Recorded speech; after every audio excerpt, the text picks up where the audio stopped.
Assalamualaikum warahmatullahi wabarakatuh. Hamidan lillahi tabaraka wa ta'ala wa musalliyan musalliman ala rasulillah.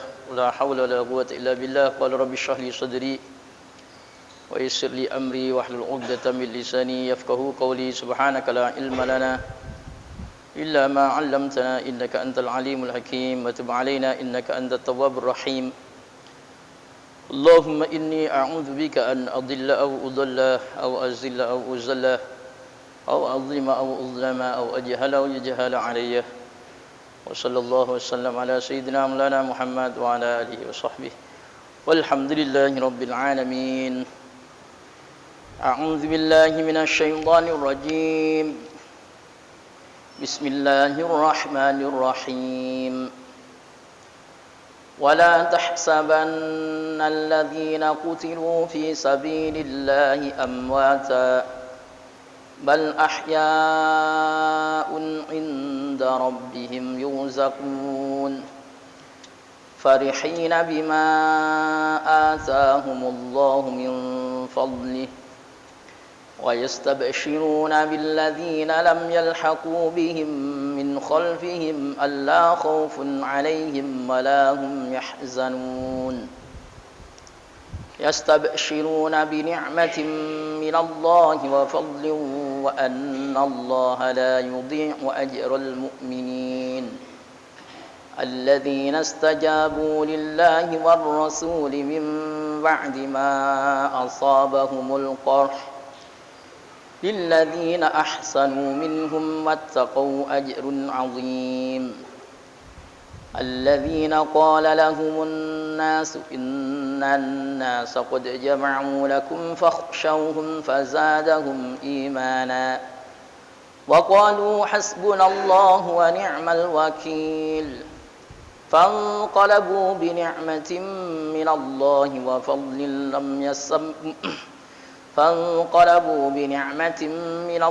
وفضل لم يمسسهم سوء واتبعوا رضوان الله والله ذو فضل عظيم إنما ذلكم الشيطان يخوف أولياءه فلا تخافوهم وخافون إن كنتم مؤمنين. Jamaah salat zuhur yang dimuliakan Allah, insyaallah kita akan melanjutkan mengkaji surat Ali Imran ayat 169, berawal dari kisah perang Uhud yang begitu panjang. Lalu kemudian Allah Subhanahu wa taala menyampaikan informasi tentang syuhada Uhud, orang-orang yang terbunuh di perang Uhud, dengan firman-Nya yang membuat kita kepingin menjadi orang mati syahid. Sababun nuzul an Ibnu Abbasin qala Rasulullah sallallahu alaihi wasallam lamma usiba ikhwanukum bi Uhudin ja'alallahu arwahahum fi jawfi tayrin khudrin taridu annaha anharul jannah ta'kulu min thimariha wa ta'wi ila qanadil min dhahabin mu'allaqah fi zillil arsy. Diceritakan dari sahabat Ibnu Abbas, Rasulullah sallallahu alaihi wasallam bersabda, lamma usiba ikhwanukum, kata Rasulullah, ketika saudara-saudara kalian tertimpa musibah bi Uhudin, di perang Uhud, tertimpa musibah pada terbunuh sebanyak 70 orang, ja'alallahu arwahahum fi jawfi tayrin khudrin, kata Rasulullah, Allah menjadikan saudara-saudara kalian yang terbunuh itu, ruh-ruh mereka berada di perut burung yang berwarna hijau. Taridu anharul jannah, burung yang berwarna hijau ini kemudian yang membawa ruh mereka mendatangi sungai-sungai surga. Ta'kul min thimariha, mengkonsumsi buah-buahannya, wa ta'wi ila qanadil, kemudian bertempat di lampu-lampu min dhahabin yang terbuat dari emas, mu'allaqah, yang digantung fi dhillil arsy, di zilnya arsy, tempat namanya zil, bayangannya arsy. Falamma wajadu tiba makalihim wa mashrabihim wa maqilihim qalu man yuballighu ikhwanana anna ahya fil jannah. Ketika para syuhada Uhud ini ruhnya mendapati nikmatnya makanan yang ada di sana, minuman yang ada di sana, tempat istirahat mereka yang begitu indah, maka kemudian mereka pada berkata, siapa yang akan menyampaikan berita kami ini terhadap saudara-saudara kami? Anna ahya fil jannah, kami semuanya pada hidup di dalam surga. Subhanallah ya. Nurzak, kami diberi rizki. Di alla yashhadu fil jihad, agar mereka tidak zuhud di dalam jihad. Zuhud di dalam dunia, supaya mereka tidak zuhud di dalam jihad. Berarti apa? Kepingin jihad. Kalau zuhud itu di dalam urusan dunia. Kalau dunia jangan kepingin.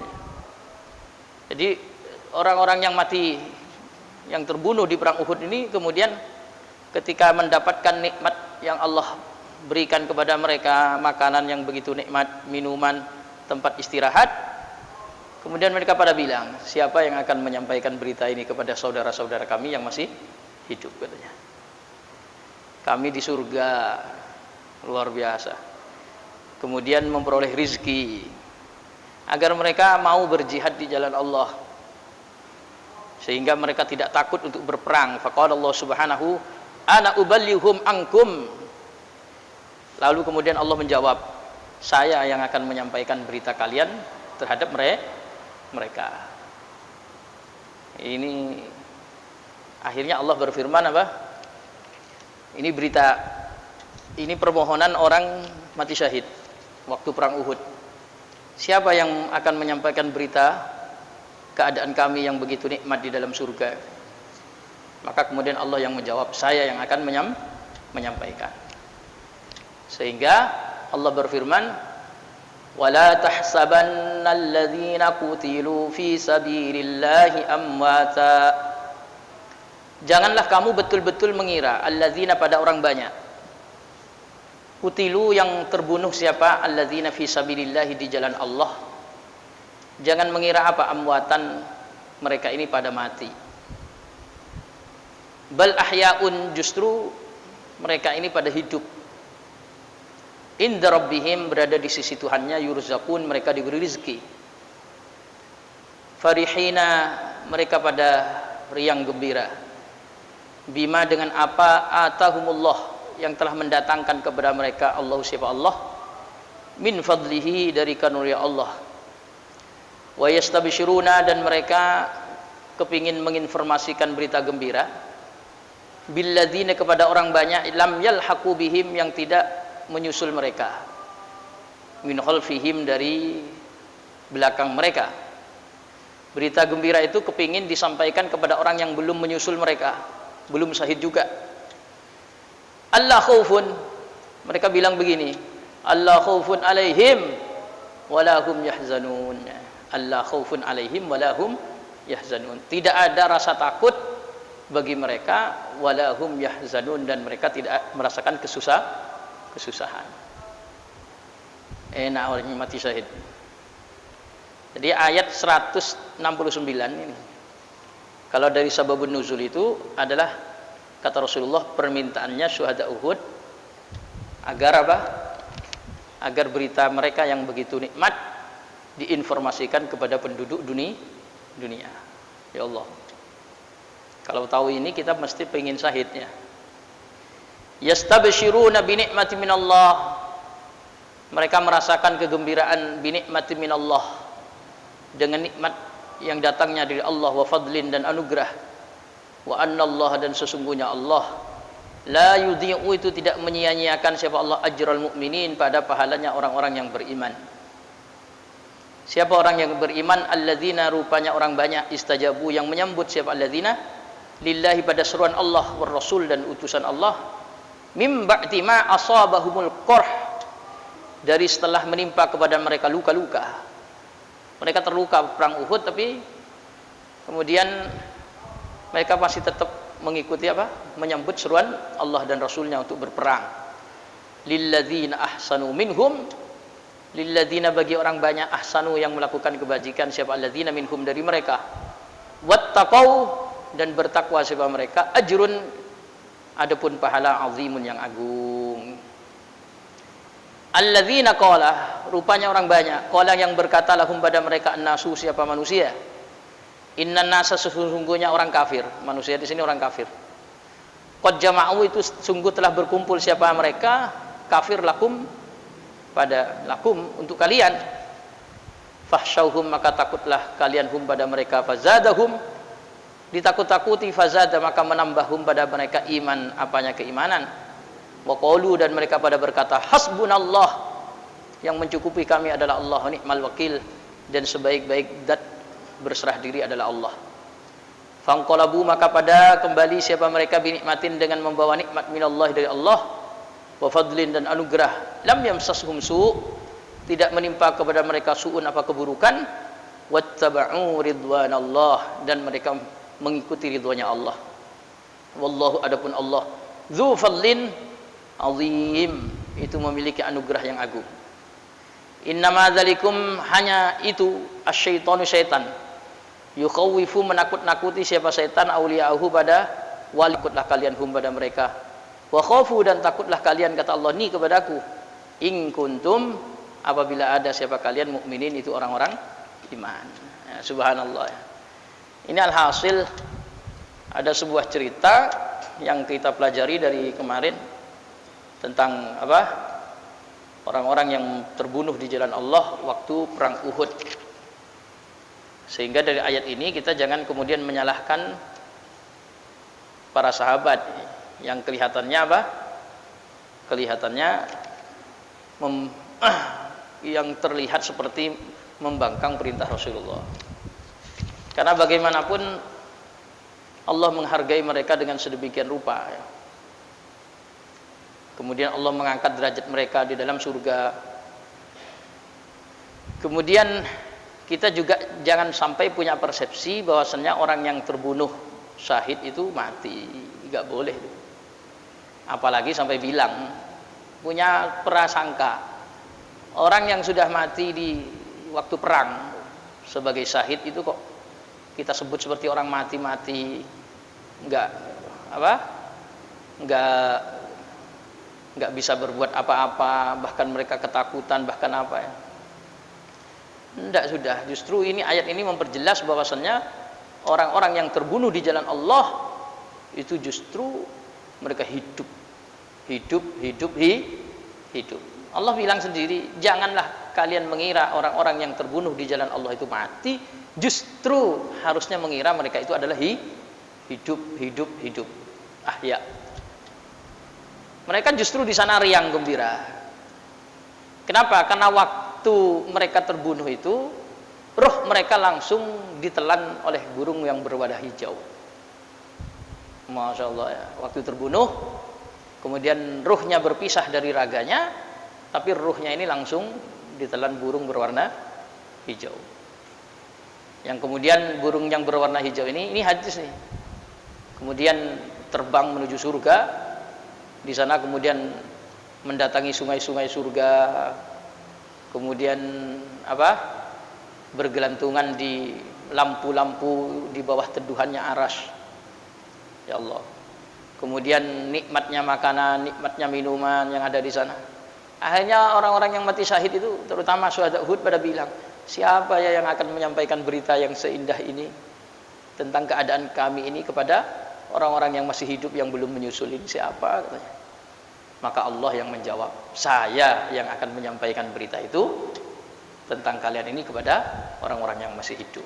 Subhanallah. Akhirnya Allah turunkan firman-Nya, wala tahsabannal ladzina qutilu fi sabilillahi amwata bal ahya'un inda rabbihim yurzaqun.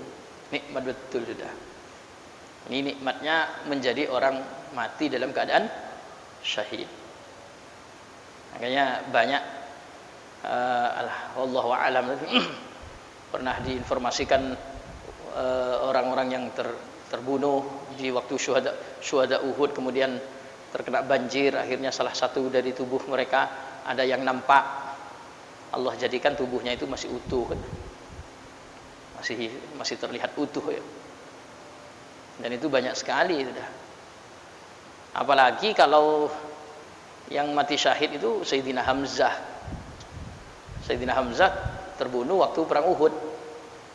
Rasulullah sendiri yang kemudian mengatakan Hamzah sayyidus syuhada. Pimpinannya orang mati syahid itu Sayyidina Hamzah. Tuannya orang yang berstatus sebagai orang mati syahid itu adalah Sayyidina Hamzah.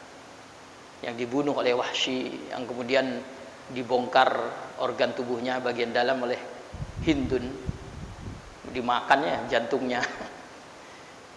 Ya Allah, itu jadi sayyidus syuhada sudah, orang tuannya orang mati syahid, mereka yang terbunuh waktu perang Uhud. Ada lagi ceritanya Ja'far At-Tayyar. Ja'far At-Tayyar itu sepupunya Rasulullah sallallahu alaihi wasallam. Yang lebih hebat lagi itu Ja'far At-Tayyar. Kalau syuhada Uhud ini orang yang mati waktu perang Uhud, ruhnya yang dimakan oleh burung hijau yang ditelan. Tapi kalau Ja'far At-Tayyar, Ja'far bin Abi Thalib, itu justru ketika meninggal, karena beliau berposisi sebagai panglima, kemudian tangan kanannya diputus waktu megang bendera, kemudian dia ambil bendera itu dengan tangan kirinya diputus, kemudian beliau rangkul, ketika beliau rangkul kemudian beliau ditusuk dengan sekian banyak tombak dan anak panah, meninggal. Kata Rasulullah, Ja'far At-Tayyar waktu terbunuh itu langsung oleh Allah Subhanahu wa taala tangannya diganti dengan sayap, didampingi oleh malaikat, kemudian terbang menuju surga. Subhanallah. Kalau syuhada Uhud, rohnya yang ditelan burung hijau. Makanya Ja'far bin Abi Thalib dapat gelar At-Tayyar. Jangan ngaji dalam hadis Bukhari, nanti di situ ada judul apa? Manaqib Ja'far At-Tayyar. Kisahnya Ja'far At-Tayyar, Ja'far bin Abi Thalib memiliki kedudukan tinggi. Orang mati syahid biasanya rohnya ditelan burung hijau, kalau beliau enggak. Tapi tangannya yang putus itu Allah ganti dengan sayap, terbang sendiri. Subhanallah, menuju surga sana. Kemudian ketika sudah terbang menuju surga, nyampe di sana minta izin kepada Rasul, kepada Allah. Ya Allah, saya boleh enggak ke Madinah, katanya. Untuk apa ke Madinah? Saya kepingin mengucapkan terima kasih kepada Rasulullah. Subhanallah. Akhirnya Rasulullah lagi kayak kajian kayak begini bersama para sahabat. Tahu-tahu Rasulullah menjawab salam. Waalaikumsalam ya Ja'far. Akhirnya sahabat nanya, siapa Rasulullah? Ini Ja'far. Dia datang, kemudian disitulah Rasulullah cerita, kemudian bagaimana Sayyidina Ja'far ibn Abi Thalib ini mati terbunuh, kemudian oleh Allah diganti tangannya dengan sayap, nyampe di surga, merasakan nikmatnya surga, malah kepingin balik ke sini, mau terima kasih. Subhanallah, terima kasih kepada Rasulullah ya. Makanya maklum ya, namanya kita sendiri kalau syuhada Uhud ini sampai nanya siapa ini yang bisa menyampaikan berita nikmatnya menjadi orang mati syahid kepada penduduk dunia yang belum menyusul ini, katanya. Kata Allah, saya yang akan menyampaikan, kata Allah. Saya yang akan menyampaikan. Ya Allah. Nah, kalau begini mesti kita nggak bakalan takut. Sampai mereka memotivasi dengan bahasa apa? Dengan bahasa yastabshiruna bi ni'matin min Allah wa fadlin wa anna Allah la yudhi'u ajral wa yastabshiruna bil ladzina lam yahqu bihim min khalfihim alla khaufun 'alaihim wa lahum yahzanun. Enggak ada takutnya, enggak ada sedihnya orang menjadi orang mati syahid itu. Biasanya orang kalau mati itu Kita sering ada ungkapan dari kadang dai-dai itu kebablasan. Ngapain kok ziarah ke makamnya menurut dia wali A, wali B. Wong dia sendiri di sana aja sedang kebingungan dengan pertanyaan malaikat katanya. Kok malah ditanyakan? Dan mereka di sana itu justru Allah khaufun alaihim wa lahum yahzanun. Tidak mengalami ketakutan, tidak mengalami kesedihan. Tapi yang ahli letterlock bilang, "Oh, itu kan orang mati syahid." Oh, itu kan orang mati syahid. Kata ulama Ahlussunnah, orang mati syahid itu semangat menjadi syahid karena ada Rasulullah, karena ada ulama-ulama yang menyampaikan berita tentang beruntungnya sebagai syuhada. Sehingga mereka punya semangat untuk mati syahid. Maka kalau yang menerima ilmu itu saja kemudian syahid, mendapatkan fasilitas itu dari Allah, apalagi Rasulullah ya. Apalagi Rasulullah, apalagi pewaris-pewaris para nabi yang menyampaikan itu. Makanya kalau kemudian waktu yang kita peringati dengan hari santri itu dulu kan mau menyampaikan hubbul waton minal iman itu kan ulama musyawarah terlebih dahulu sehingga muncul syahid-syahidnya. Apakah kemudian orang langsung mau berjuang mati mengorbankan nyawa? Kan enggak. Tapi nunggu dulu ya. Nunggu dulu. Kalau kita mati, nanti mati yang gimana ini? Mati yang gimana statusnya? Mati konyol atau mati bagaimana? Akhirnya para ulama kemudian apa? Musyawarah. Kemudian memutuskan sebenarnya mati karena membela tanah air itu dikategorikan apa? Ya, ternyata kita paham sendiri, wa ma min dabbatin fil ardi illa 'ala Allahi rizquha wa ya'lamu mustaqarraha wa mustaudaha kullun fi kitabim mubin. Tidak ada apapun yang bergerak makhluk-makhluk Allah di muka bumi ini kecuali rizkinya itu Allah sudah yang menentukan, tempat tinggalnya dimanapun itu Allah yang menetapkan. Tahu-tahu kita ini tinggal di Indonesia, lahir di Indonesia sebagai warga negara Indonesia. Kalau ini sudah menjadi negara kita, tempat tinggal kita, yang mentakdir kita ada di sini adalah Allah, berarti membela tempat tinggal kita itu adalah masuk ya. Sama dengan punya rumah, tahu-tahu ada pencuri mau datang, mau ngerampok isi rumah kita, dan kita diusir pula suruh keluar. Kita membela apa enggak ya? Ya bela, itu rumah kita ya. Maka hukum membela seperti ini bagaimana? Dikategorikan sebagai syahid. Makanya sampai sekarang ada hubbul watan minal iman. Hadisnya sebenarnya ada tentang hubbul watan, tapi tidak ada lanjutannya minal iman. Dan ngaji tentang hubbul watan. Cuma ulama mengatakan hubbul watan minal iman. Orang kok cinta tanah air itu menunjukkan iman. Kenapa? Karena yang mentakdir kamu berada di tanah air ini adalah Allah. Kok kamu cinta tanah airmu, berarti kamu iman sama Allah. Ada orang, saya itu mau nggak cinta sama tanah air, apalagi tanah air seperti ini, katanya gitu. Lu kamu komplain sana sama Allah karena saking parahnya. Rasulullah sikapnya lemah lembut, lunak, nggak keras, sehingga para sahabat yang masih hidup itu tetap mendekat kepada Rasulullah. Itu pun Rasulullah dibilangi sama Allah, fa'fu anhum Muhammad, memang menurut mereka salah, tapi kamu maafkan mereka. Ditambah lagi, wastaghfir lahum, kamu mintakan ampun kepada Allah dosa-dosa mereka. Coba yang membela siapa? Kalau salah-salahlah Allah bela ya. Kamu Muhammad lemah lembut, kamu maafinlah mereka itu katanya, dan mintakan ampun kepada Allah. Subhanallah. Kalau enggak ini kan mestinya apa ya? Salahnya enggak mentaati Allah dan Rasulnya. Ternyata enggak, Allah enggak. Muhammad, mereka memang begini. Ya sudahlah, kamu maafkan dan kamu mintakan ampun dosa mereka kepada Allah. Saking apanya Allah Subhanahu wa taala kepada orang-orang yang ikut perang Uhud. Makanya kita jangan sembrono kemudian berkomentar, itu hati-hati, terutama mengenai sahabat.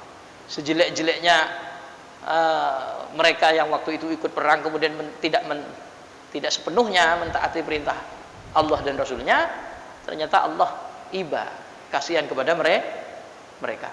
Bahkan Allah bangga-bangga ini dalam ayat ini. Alladzina wa ni'ma wa Allah la yudhi'u ajral mu'minin, katanya. Allah tidak menyia-nyiakan pahalanya orang-orang yang iman. Siapa orang iman itu? Alladzina istajabu lillah war rasul mim ba'di ma asabahumul qarh. Enggak disebut iman gimana? Mereka adalah orang-orang yang mengikuti seruan Allah dan Rasulnya pada saat mereka masih pernah tertimpa luka. Waktu perang Uhud mereka banyak luka. Tapi Rasulullah waktu itu bangkit, kemudian ayo kejar musuh kalian, gitu ya. Entah tangannya ada yang masya Allah kiwir-kiwir ya, kakinya luka-luka semuanya, ada yang pincang, ada yang ini, yang telinganya yang, pokoknya kejar musuh kalian. Itu nggak mundur sejengkal pun, ngejar lagi. Bisa dibayangkan itu. Ternyata mereka memenuhi seruan Allah dan Rasul. Itu menunjukkan iman sudah. Padahal mereka sudah tertimpa luka kayak begitu, katanya. Lilladzina ahsanu minhum wattaqu ajrun azim, katanya. Mereka yang melakukan kebajikan, kata Allah, mendapatkan pahala yang agung. Udah begitu masih ditakut-takuti, masih nyantai lagi. Alladzina qala lahumun nas innan nasa qad jama'u lakum, katanya. Sekarang orang kafir pada berkumpul mau menyerang kalian. Posisi mereka posisi kayak seperti itu. Ditakut-takuti, orang-orang kafir sekarang sedang berkumpul mau menyerang kalian. Kondisi luka-luka. Ternyata fahsyauhum, takutlah kalian. Ini kerjaannya orang munafik bagian kayak begitu. Ternyata orang-orang syuhada Uhud ini malah bilang fazadahum imanah. Imannya tambah kuat saja, katanya. Kemudian mereka tidak gentar, malah bilang waqalu hasbunallah wa ni'mal wakil, katanya. Cukup sudah Allah, katanya. Cukup sudah Allah, sebaik-baik zat yang untuk berserah diri. Ayo mau keroyok, ayo datang lagi, posisi kami ayo datang ke sini, tak habis gitu. Cukup sudah Allah. Ini pasrah sama Allah. Ini sudah nyampe pada kelasnya siapa? Nabiullah Ibrahim alaihissalam. Nabi Ibrahim kan begitu. Ketika sudah posisi mau dilempar ke api, kemudian menggunakan manjanik, Nabi Ibrahim itu kemudian sudah dilempar dari jarak yang jauh. Tahu-tahu disambar oleh malaikat. Ibrahim, mau nggak kamu saya bantu, katanya malaikat. Mau ditolong. Kan ini posisinya udah kelempar. Nampak ada malaikat punya sayap. Mau nggak tak bantu, tak angkat, begitu. Katanya Nabi Ibrahim, amma ilaika fala, kata Nabi Ibrahim. Kalau sama kamu saya nggak mau. Padahal posisinya udah mau masuk api, masih bilang apa? Amma ilaika fala, kalau sama kamu saya nggak mau. Kenapa nggak mau? Sama-sama makhluk gitu kok. Sama-sama nggak punya kemampuan, kok mau nolong?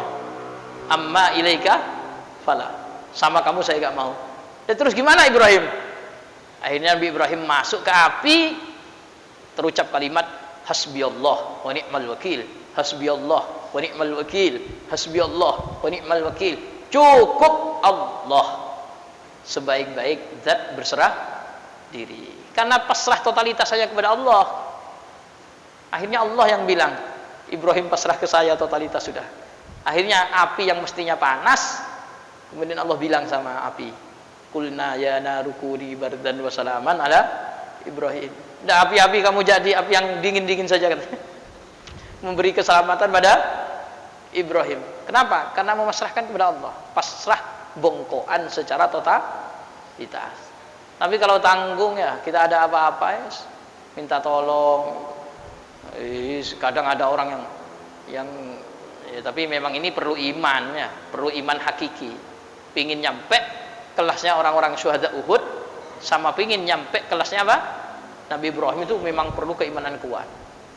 Kena kita sering bilang jangan minta tolong sama makhluk, minta tolong sama makhluk. Tahu-tahu rumahnya kebakaran, dia posisinya berada di lantai atas, kemudian didatangi oleh pemadam kebakaran. Pemadam kebakaran nanya pula dari bawah, Pak, mau kami bantu? Yang di sini sudah tahu kok masih ngomong, tolonglah. Subhanallah. Kena Nabi Ibrahim, mau saya bantu? Kalau sama kamu saya nggak mau. Nabi Ibrahim. Kena kita ya. Hanya ngomong tok, jangan minta bantu sama makhluk. Minta bantu itu hanya kepada Allah. Sekali terdesak ditanya sama orang, mau Pak saya tolong. Sudah tahu begini kok nanya, iya cepet ya. Mana sebelum ini pada muncul suaranya duluan, tolong, bantu. Nah ini pembuktian itu pada saat kita mengalami Allah betulan atau makhluk. Ya, syuhada Uhud di situ sudah. Ketika posisi luka-luka, kemudian mereka subhanallah diintervensi, ditakut-takuti, justru semakin tambah keimanannya, kemudian pasrah totalitas kepada Allah Subhanahu wa taala. Akhirnya apa? Fanqalabu bi ni'matin minallah. Ini panjang ceritanya, saya belum baca tafsirnya ya. Yang di dalamnya ya hanya sekilas saja. Insyaallah berikutnya aja kita lanjutkan kembali. Mudah-mudahan bermanfaat. Subhanakallahumma bihamdik asyhadu an la ilaha illa anta astaghfiruka wa atubu ilaik. Assalamualaikum warahmatullahi wabarakatuh.